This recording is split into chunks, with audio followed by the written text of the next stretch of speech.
So I would like to bring to the stage now our next speaker, Your Excellency, the President of the United Nations General Assembly, Maria Fernanda Espinosa Garcés.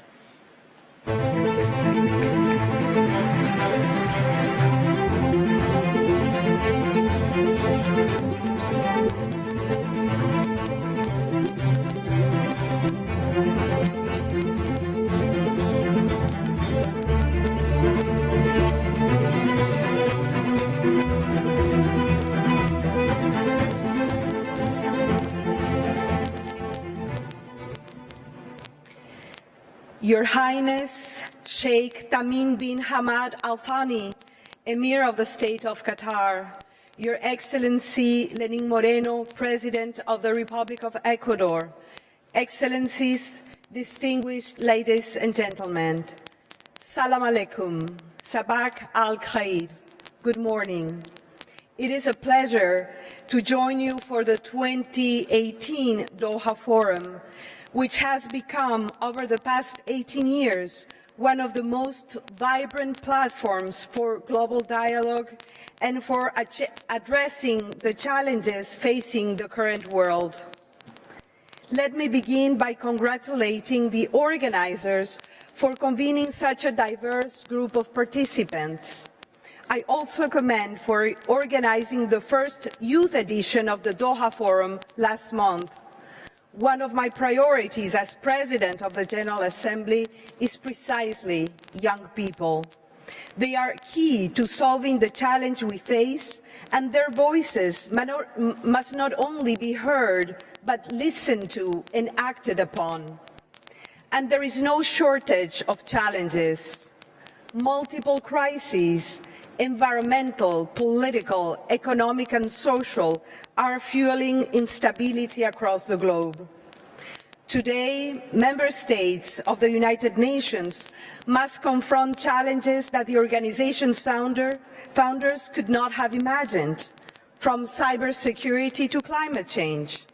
But they must also face problems that would have been all too familiar to a generation pummeled by 2 world wars, such as populism, rising nationalism sentiment, and mass displacement.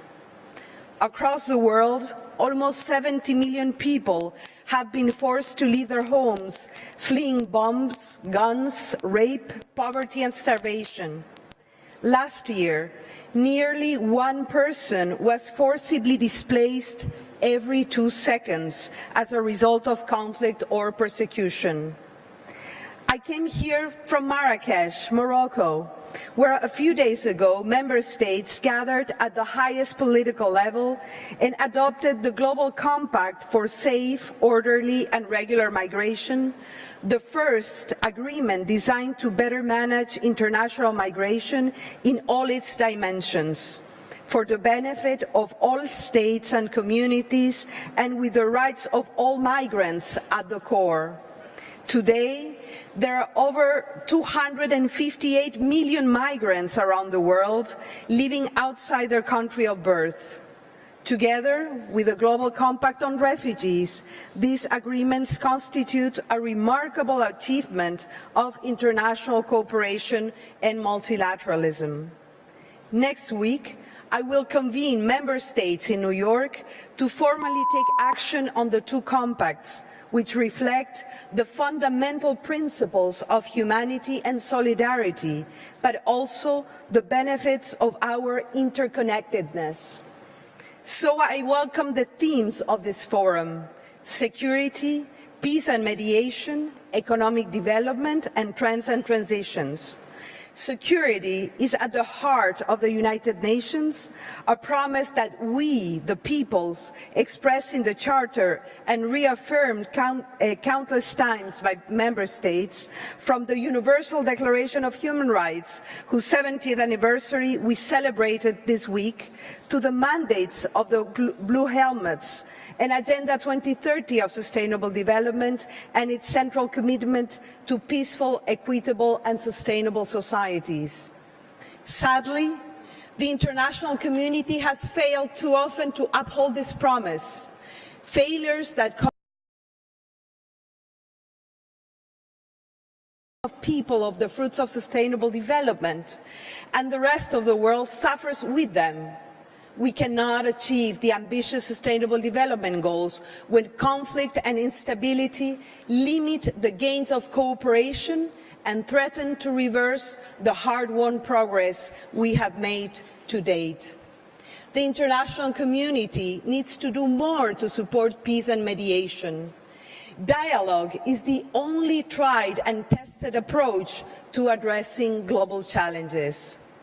This is particularly the case where peace and security issues are concerned. They increasingly span borders and regions and cannot be addressed or contained by any one country or indeed by countries alone. The inclusion of women and young people is critical both for the success of the peace and security agenda and to the realization of the Sustainable Development Goals. We must collectively work to empower women and youth by supporting their participation in peace and political processes and by creating greater economic opportunities. Excellencies, the Sustainable Development Goals represent the commitment of our international community to end poverty and hunger, improve the health and well-being of millions of people around the world, and leave no one behind. While we safeguard the environment for the current and future generations as well. To achieve this, it is essential that we renew the foundations of cooperation for development, including South-South cooperation.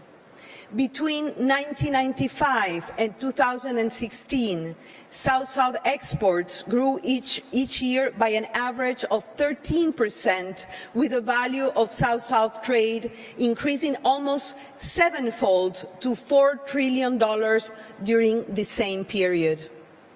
Next year's high-level meeting of the United Nations on South-South cooperation in Buenos Aires and the third South Summit to be hosted by Uganda with the support of the Qatar Fund for Development will be important occasions to strengthen these essential partnerships. Another priority area is the access to decent work. I plan a high-level meeting on decent work together with the International Labour Organization to agree on policy changes required to ensure that all people, including women, youth and persons with disabilities, benefit from access to decent work. This will require active engagement around prevailing and emerging trends, such as the impact of new technologies on the nature and future of work and the backlash we are seeing against globalization, even as the world grows ever more interconnected. Globalization has boosted opportunities for trade and development, but it has also increased our vulnerability to shocks, from bank defaults to disease outbreaks, and left too many people feeling marginalized. They have lost faith in the ability of national and global institutions to keep them safe and improve their lives.